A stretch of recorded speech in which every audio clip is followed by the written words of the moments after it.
the greatest things that I've learned about, working with TEDx and through this journey is all just the way people think, their thought process, especially like young people. And it really surprised me that everybody paints this picture of young people as like, oh, they're not thinking about anything serious, or they're not trying to figure out what to do with themselves. And a lot of these young kids, man, just blew me away with their ideas and their models, and then like what they stand for, their philosophies. And I was like, man, calm down. When I was 14, I had a bike.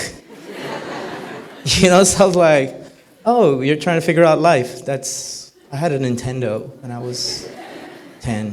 So, but awesome. Next presenter, this is a person that I hold very dear to me, and this is a person that I know is going to be someone that is going to be so amazing when they get older and grow up and run the world, and I'm going to end up working for her. But it gives me a great pleasure, guys. Zainab Dadani.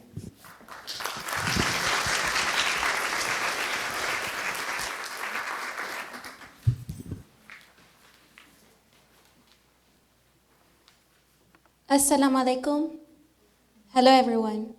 My name is Zainab Dadani. I go to Yes Prep High School. I'm currently a sophomore student. I was born in Karachi, Pakistan.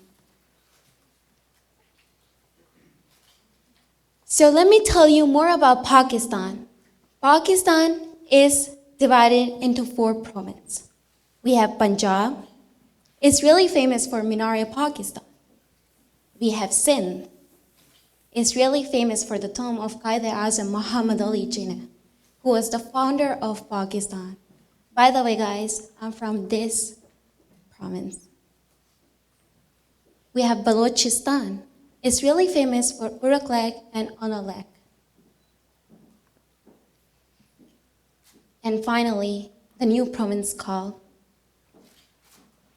KP, really famous for Swat Valley. So when I was very little, my parents moved to Chile, South America. Well, let me tell you more about Chile so you guys have an idea how these countries were so different from each other. Chile is really famous for producing the copper about 70% throughout the world. Besides this, we have a traditional dance called cueca. This dance we perform on the days of Fiestas Patrias, which is 18 September, Chileans' Independence Day. So let me tell you one more interesting thing about Chile is that we have a lonely island called Isla de Pascua. It is lonely because it's 3,772 kilometers away from the land. Besides this, it's really famous for the giant statues called Moai. And the tallest statue is called Paro. So there was a lot of different, from languages to culture. But of course, me and my family moved for better opportunities, better lifestyle, my dad's business, and much more. I started to go to school, and nobody could tell. No difference between me or any other Chilean. I started to make friends.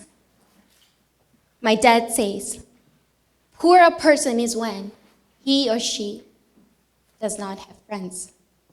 So in this case, I was lucky and rich. As I told you, I did my primary school from Chile. And I adopted Chilean lifestyle. But it does not mean that I've forgotten my roots, my festival, or my religion.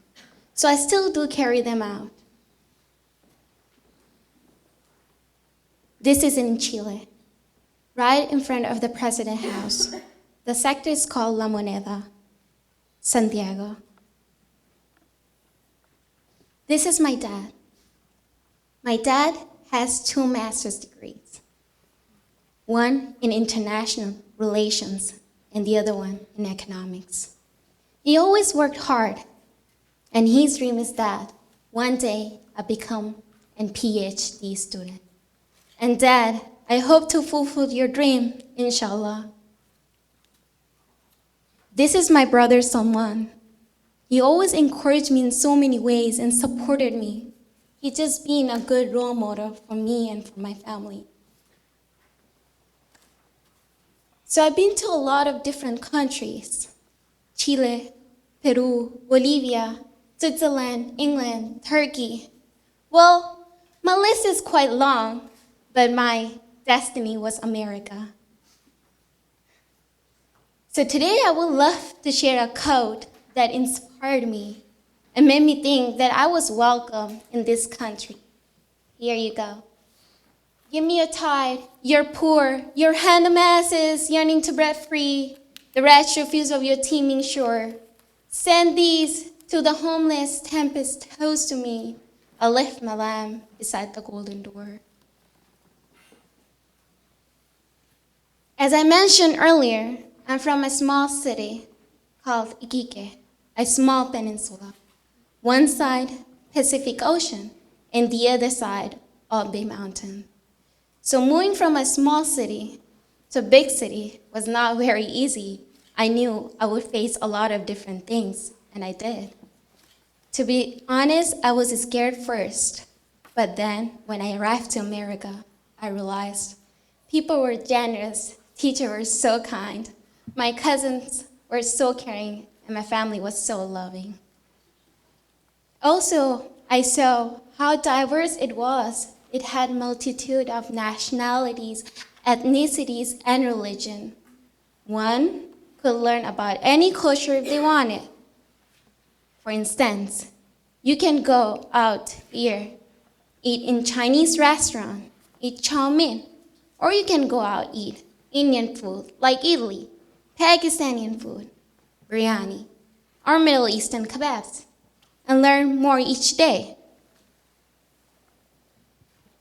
So, also one thing I found was a little issue. That was a time issue. Like in a small city, it takes 10 minutes to go one place to another. But in a big city, it takes 45 minutes to an hour.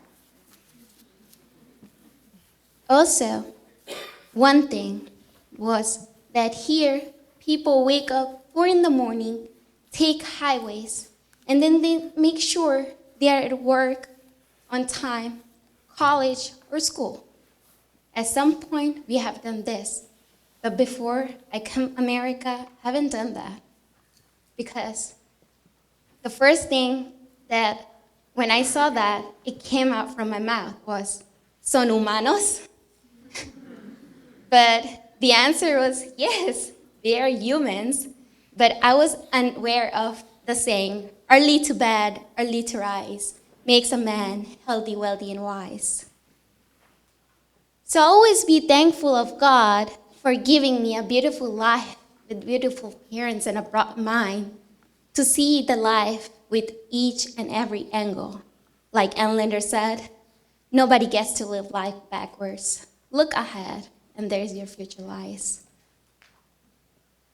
So I love to write, and it's always been my passion. This is my award from 2nd grade, my first award.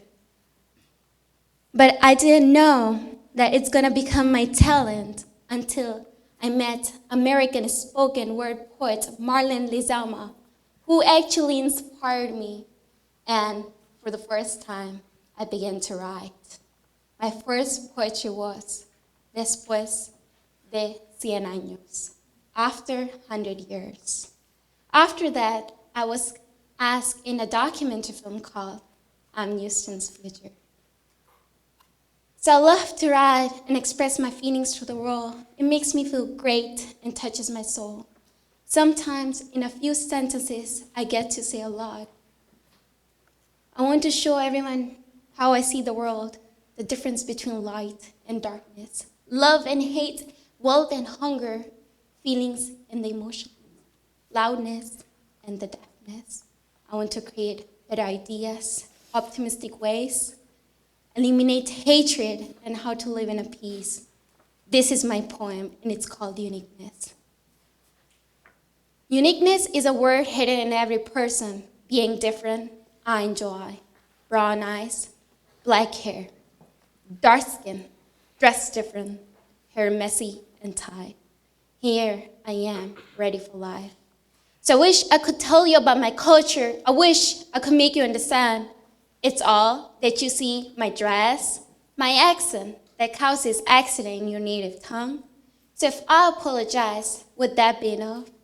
Can I tell you where I'm from or how a prayer is a prayer no matter where or whom it's coming from? And I know I'm not from your region.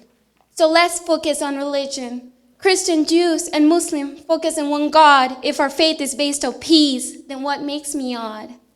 What makes you the main judge, looking down on me? Can I breathe? Can I just be free? Brown eyes to see the same world. Black hair to help me flow. Dark skin is my armor. My dress simply helps me glow. My hair is to be tied, always to be ready. So if I apologize, would that be enough? It's me, only me. And I'm all about love. Thank you so much.